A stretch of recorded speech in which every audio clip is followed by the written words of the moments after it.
Welcome to the Blue Cafe. We offer stories of infidelity, betrayal, and redemption. Please like and subscribe if you are enjoying what you are hearing. Now, on to today's story. Nobody gives a shit about a man's trauma. I've dealt with a few things in my life. I've had women around me all the time. I've seen the startling difference in how we are perceived, how we are treated. I've gone through some stuff that I won't even begin to describe, despite having had a relatively good life. I've felt the sting of abuse, mental, physical, and sexual. Not from my parents or immediate family on that last one. So I admittedly don't know how that last modifier would change things, but I just wanna say I grew up with my own traumas. I started off small. I'm a big guy now. Like tall and hearty. But I had a growth spurt to end all growth spurts at around 13. Before that, I was smaller than all the other kids. I was the only black kid in all white private school, and I went through some shit. Violence, social shunning, sexual assault. One time I was beaten up cause the teacher said, "Come on class, how do you not know this?" Do I have to ask unfettered again? Yeah, being black in all white school is tough. Being black when the teacher keeps painting a damn target on your back is even worse. They beat me up, strung me up, put me in one of those big ass trash cans and pushed it down the hill. It hit a car. Despite me being beaten and bruised, without most of my school uniform, the principal listened to the kids who said that I, barely 5 feet 4 inches, put my own self in the trash can. And it moved all its own. My injuries was from the collision, and all of them were witnessed. I nearly got expelled. My dad had to come up to the school with his lawyer. I begged my dad to take me out of that school. I wasn't Catholic. I don't know why I needed to be in that school. My dad talked about how much the school cost and how good the education is. He talked about what he went through back in the late 60s and 70s, and how it was our job to persevere. That no one's ever going to cut a black man any slack. That your life is going to be an uphill battle, and that you're always going to go through shit. Even more so if you're doing the right thing. They hate to see a nigger that don't fulfill their expectations. They hate him more than any of these bunk-ass, trifling, wastes of space out here. Niggers pretending to be black men. He said that to me a lot. He said I gotta take it. There could be 100 of me, and all it takes is them to encounter one of those niggers, and that's all they'll need to confirm what they want to believe about me. And the more you don't live up that expectation, the more they will work to push you into that box. White people, black people, people. Oddly enough, racism has no race. Our own people are as detrimental and vile to us as anyone. So I live with that. I've lived with that. I can understand London not telling anyone about her trauma. It was a little different for me. As a guy, you don't feel like telling anyone about the time or times you were weak. That they got you. They violated you. Made you less. You didn't have it to defend yourself, fight back, or be a man. But when we do say something, when we do talk, we're told to endure. There's only so much sympathy, no matter what happen, we're afforded. Cause as men we're expected to stand up and do better, be better. As a black man I'm expected to be the best. You can't just be an average baseball player if you on that team. You had to be Jackie Robinson. You had to be exceptional. Anything less and they ask why you couldn't have just been a white dude. Anything less and you just another nigger who ain't shown his true colors yet. You can't talk about racism. You can't talk about your experiences. It makes people uncomfortable. You get the devil's advocates. I was the only black kid walking through my neighborhood in college. Multiple times I'd been stopped by the police. Laid down in the snow. Checked out, frisked. What you doing round here boy type shit. Do I look the part? No. Big guy like me, you shop at the Casual Male XL, and other places, that afford you a more sensible style. Not because you don't wanna look street or hood, I didn't, but because the only clothes that fit you are what I can only describe as white bread. So no, I never looked the part. Problem was, you talk to your friends and you always have devil's advocates. My favorite is maybe it had nothing to do with race, maybe the cop was just an asshole. Yeah, on my 7th time in 2 months being stopped in front of my building cause I don't fit the neighborhood. Were you belligerent with the cops? Come on, you must have said something. You talk about it and you race baiting. Or you a baby. You talk about it even among black people and it's like, what you want someone to hold your hand. Man up, bitch. It is what it is. You not dead. I've had to smile. I've had to achieve. I've had to succeed and endure.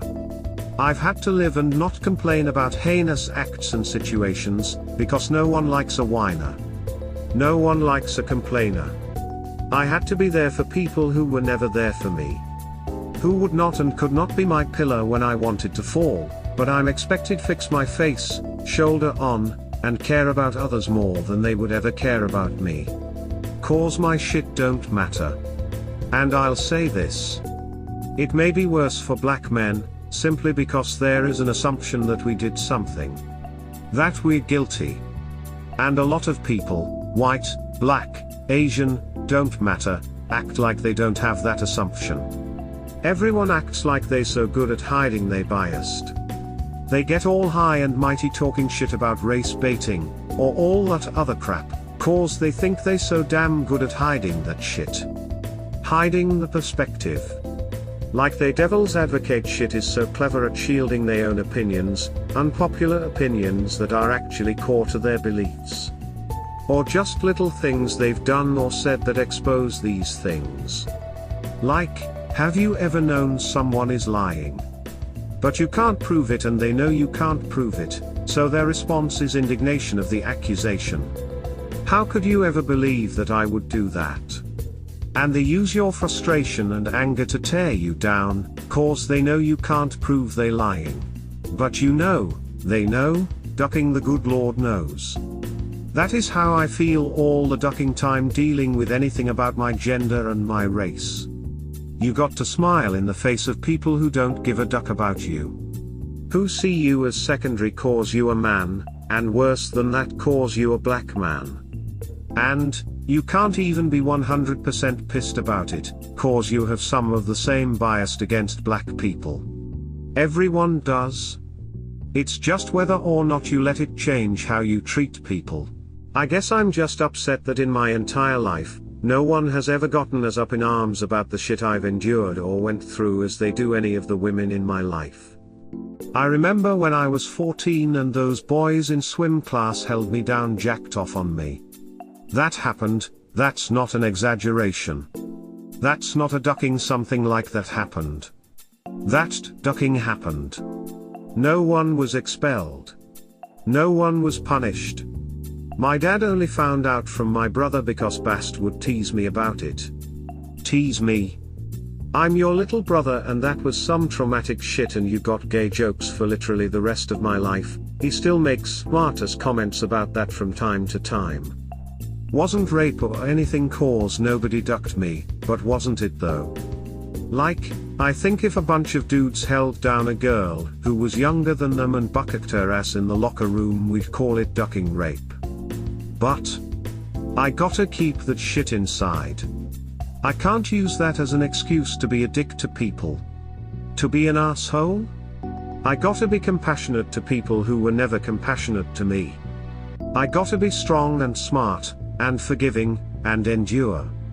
I gotta say that none of that had shit to do with me being the only black kid. Nope, those kids were just bullying me cause I was little. I got into a lot of fights after I got bigger. And everyone always felt like, you get into so many fights, you're aggressive. Or I'm starting fights. No, the people who were able to shit on you when you couldn't fight back never really thought that you would ever fight back.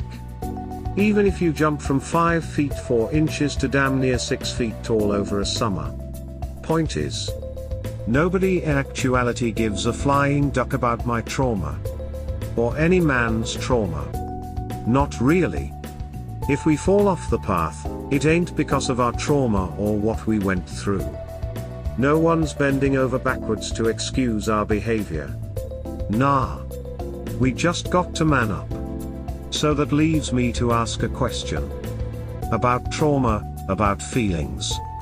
Honest question that I don't think we ask. Do you think men are slow to be concerned with a woman's feelings because we're kind of resentful that no one gives a duck about ours? I mean, I say slow, because we care. But I don't think we care for the right reasons. I think we care cause we're supposed to. Because if we don't, we're considered shitty people, shitty men. And we don't want to be that. We don't want to be what everyone says or expects us to be. Just a question. Either way it goes. It's shit no one wants to talk about. No one address. Especially when you're a black man. That racial element makes everyone nope right out of a conversation. Especially my white friends. I always get this feeling that they feel attacked if I'm talking to them about the shit some other white person did. Like you do not have to defend white people. You do not have to take responsibility for white people. I mean, yeah, recognize your privilege. Shit, I had a friend who walked with me home quite a few times in college. And until he saw them police straight up hem me up for no reason and then not talk to him at all, thinking he a bystander, like we walking together, but apparently this white dude next to me isn't with me and ain't worthy for you to go through his pockets, knowing that Lance always had weed or some shit on him. They never checked this asshole. Never. Never. And yeah, I was pretty angry about that for a while. Cause he thought that shit was funny. That shit's not funny. But if I complain, if I let out, I've got a problem. As a man, I'm whining. As a black man, I'm race baiting. At the end of the day, if you got a penis, people just want you to shut the duck up about your problems. Especially if your problems make people feel uncomfortable. Which is all racial problems. But that still don't mean you are responsible for what other white people did. But no. I gotta be on the straight and narrow, and this bitch can use her trauma to excuse being a thunderous super cunt her entire life. And we all must bend over backwards to care and see that she's helped and taken care of. Even though she had help. Was taken care of. People thought SHA had trauma already, just not the same thing that we know now. But when your dad's a ducking drug addict who ducked out of your life, leaving you in poverty, yeah. People tend to worry about what it did to you. But you're a pretty little white bitch and everyone has always been so ducking concerned about you. Therapy. Counseling. Gifts. People afraid to punish or yell at you cause your situation is so sad. Everyone has their ducking trauma, but goddammit if some people don't weaponize that shit mentally. Like an excuse to be the worst kind of person. But if they got a vagina, you best believe we need to forgive them, take their situation into account, have compassion and work to make things better for them. I had to forgive this bitch for a false sexual misconduct claim. One that was going to tear my life and reputation apart. Even after it was proven false, still had people look at me sideways. Still had folks wouldn't let their daughter go to party at my house if I was there.